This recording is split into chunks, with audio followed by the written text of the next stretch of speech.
me tell you something. A lot of people use their work, their business, their profession, their success. A lot of people use their pursuit of education, their professional students. You've been in college for 30 years.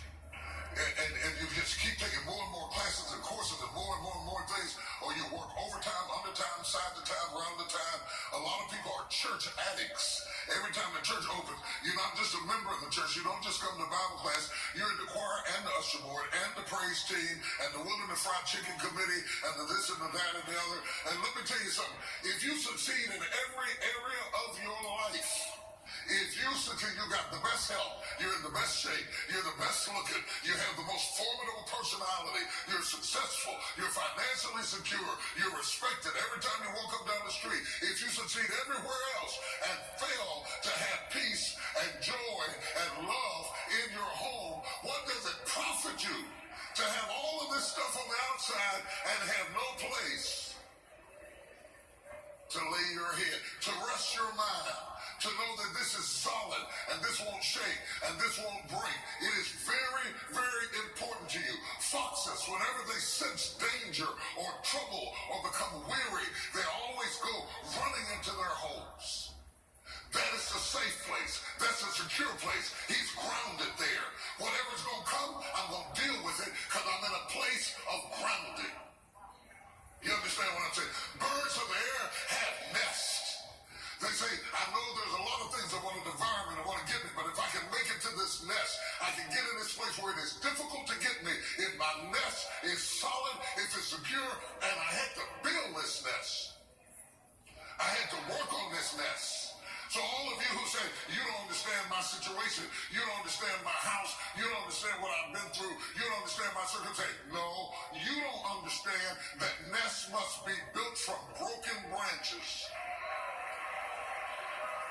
If you can build a whole nest from broken branches, you can build a whole house with broken people. But it's got to be built. The problem today is we want prefab houses. It's easier to go get somebody else's husband than it is to develop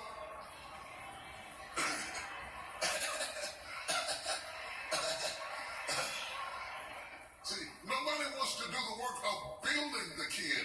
They want to scream at the child. They want to beat the child. They want to yell at the child. But the child has learned a lot of that behavior from what was modeled in front of them. And you have to get down on the ground level wherever they are. Even if it's a juvenile detention center, you got to go where they are and start building that child block by block by block while people are talking about you. While they're criticizing you, while they're saying, where's your God? I thought you were a Christian. You don't have time to worry about what people think on the outside because this family thing is too important for me to be yelling back at my neighbors. I'm trying to build something out of these broken pieces that God has given me. Oh, glory to God. Where are my parents at? Build that child. What good is it to build a house if you lose the child? Build the child. The child will outlast the house. Build the child. The child will take care of you when you're old. Build the child. I know they're broken. I know they're crazy. I know they got on your nerves. I know they cuss you out. I know you feel like nothing that you did there. But when you get to feeling like that, get down on the floor and start building that child. Because you can't have a mess if you can't work with broken branches. Broken husbands. Broken wives. Everything in your house is cracked somewhere. Everything cracked somewhere. Look around this room right now. Look around this room. Look at how handsome and good looking and attractive these people are in this room. Don't they look good? Dressed up and got the hair done. Look at the nails. Nails all shining up, pointing at you. Isn't that nice? Smell like a rhododendron. Just wonderful. Glory to God.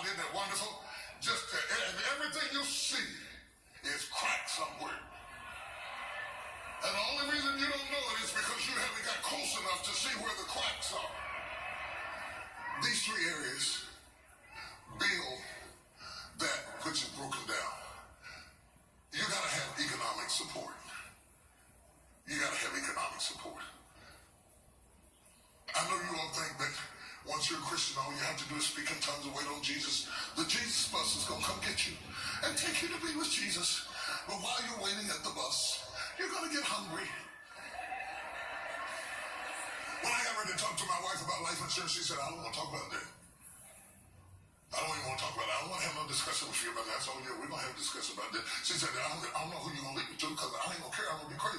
I said, you're going to be crying and you're going to be hollering and you're going to be screaming, but you're going to have to go to the bathroom, so you're going to need toilet paper. You're going to get thirsty, so you're going to need water. Sooner or later, you're going to get hungry, so you're going to need food. And if we don't have no gas on, you're not going to be able to eat. I've never seen anybody so grieved that they didn't go to the bathroom and eat and live and breathe, and it's going to bring you back to reality. You need stuff. You need stuff. You can't pray away your need for stuff. You cannot put spiritual solutions over practical need. You cannot fix a physical problem with a spiritual solution. Sisters, more Jesus ain't gonna make you more wife.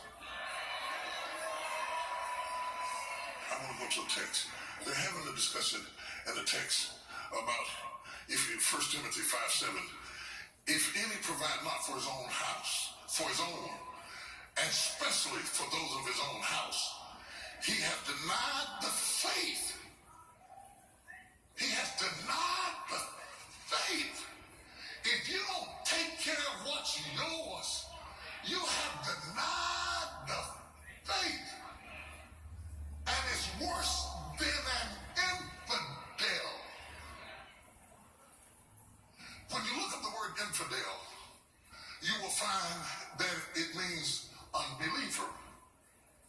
But if you dig deeper, you will find it is not just an unbeliever who could have never been exposed to the gospel. It's somebody who's been exposed to it and rejected it.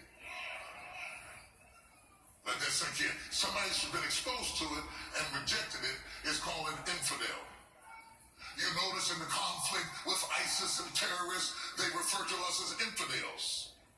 Because the purest form of the word infidel is that you have rejected the truth. In the Bible, when it calls somebody an infidel, it is that you had an opportunity and rejected it. In the text, it's talking about taking care of widows. And it says if the widow has a family, if they don't take care of their own mama, grandmama, auntie, big mama, Medina, you are worse than an infidel. Worse than an infidel if you don't take care of your own. Your birds take care of their own, monkeys take care of their own, frogs take care of their own, and you gonna walk past your own like you don't know them and say you love Jesus? I'd rather see some Holy Ghost frying chicken and making some chicken noodle soup than I would, but I'm a prophetess. You better prophet clean this house and go home and see about your grandma.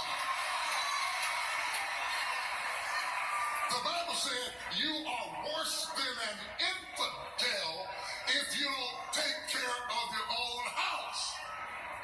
If you're able to, some people aren't able, you don't have, you can't do it, but to some degree, you can do something, you sweet. Watch this. An infidel is somebody who had an opportunity to receive truth and rejected it. An infidel, the Bible says you are worse than an infidel if you don't provide for your house. All right? God said you had the opportunity to make that house work. But you starved it. You're worse than an infidel because you were exposed to something that you rejected, though you stayed in the house. Infidel.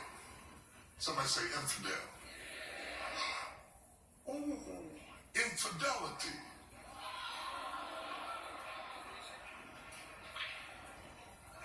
Root word infidel, primary meaning you rejected an opportunity. You know why you rejected an opportunity?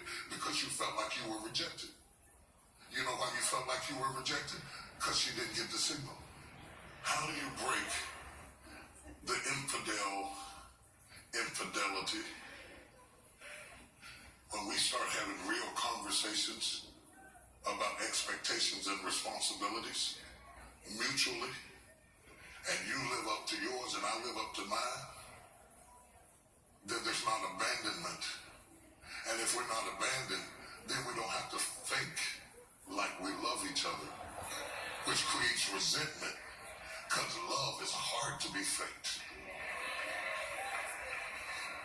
So I will stop paying you money to let me go live. I will start investing because I will no longer define myself by dollars.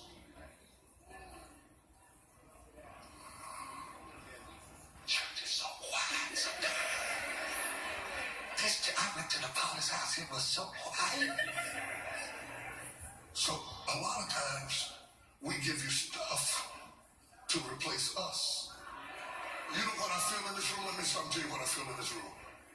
I feel in this room that there are a lot of people in this room who have abandoned kids because they hurt you, parents because they disappointed you, spouses because they didn't get the signal. I feel in this room a lot of people who are still there but not there. And so you're living your life like it's golden. It's golden. It might be golden, but it's not grounded. And anything that's not grounded can blow away. It can blow away, and it's expensive to lose it. Emotionally, mentally, it's expensive generationally. I'm not saying you can't survive it. I'm not saying you can't make it on your own. I'm not saying you can't do it. I'm not saying you can't pay your own bill. I'm not saying you can't take care of yourself. You can do it, but there will be a deduction. The loss of love always leaves a scar. Still to come on the podcast.